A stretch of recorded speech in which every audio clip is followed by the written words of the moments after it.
Okay, మీరు settle అవుతే start.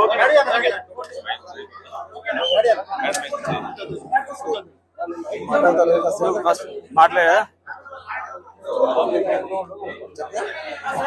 చెప్పేసి. అందరికీ నమస్కారం అండి.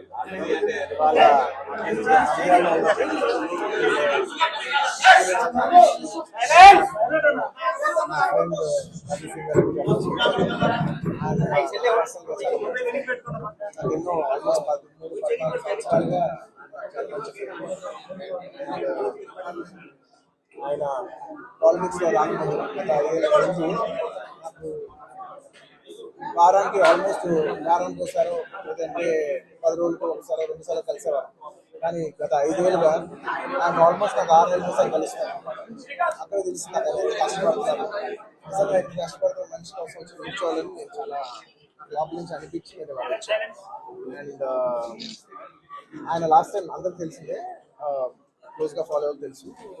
లాస్ట్ టైం ఆయన ఫస్ట్ టైం పాలిటిక్స్లో వచ్చినప్పుడు నేను ఒక ట్వీట్ పెట్టాను, బెస్ట్ విషెస్ పంపిస్తూ. నాకు అప్పుడు ఎక్కడో నా మనసుకి నాకు సరిపోలా. ఒక ట్వీట్ అనేది నాకు అంత క్లోజ్ ఫ్రెండ్ ఆయన జస్ట్ ట్వీట్ పెట్టడం అంటే ఆ రూల్ రావాలి కదా.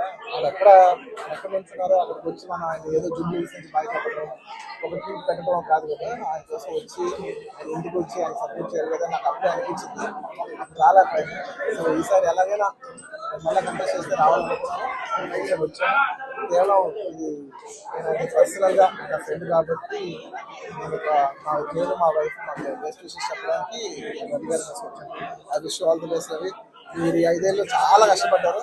అండ్ మీరు కష్టపడే విధానం నా మనసుకు బాగా నచ్చి మిమ్మల్ని ఎలాగైనా సపోర్ట్ చేయాలని వచ్చాను.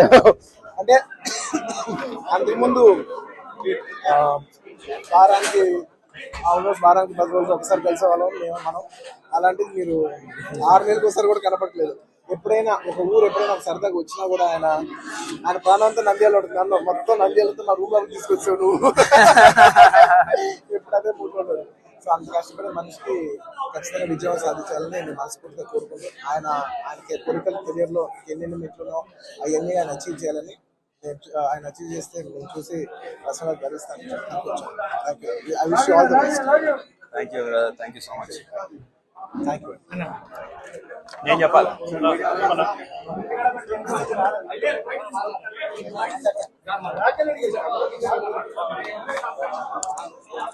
నేను రావాలని కానీ నేను వస్తే బాగుంటుందని కానీ ఆయన ఎప్పుడు అడగలేదు. ఆయన గౌరవాలు అడగలేదు.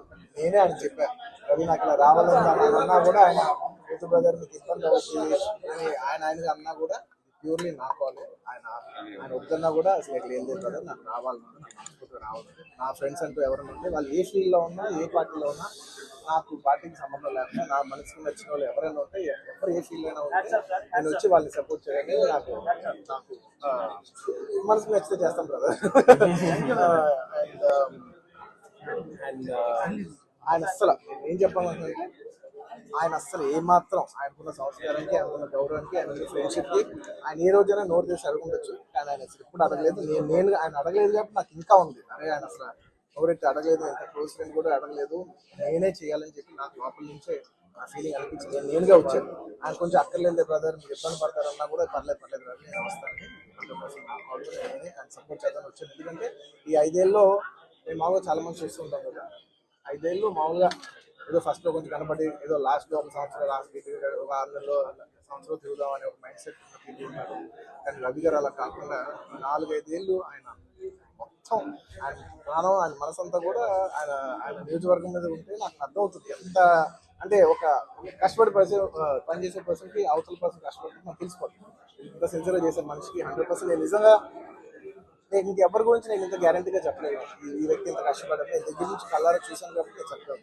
అలాంటి మా రవి గారు ఇలాంటి ఎన్నెన్నో విజయాలు సాధించాలని మనస్ఫూర్తిగా కోరుకుంటూ అండ్ అలాగే ప్రజలందరికీ మంచి జరగాలని చూసుకుంటాను.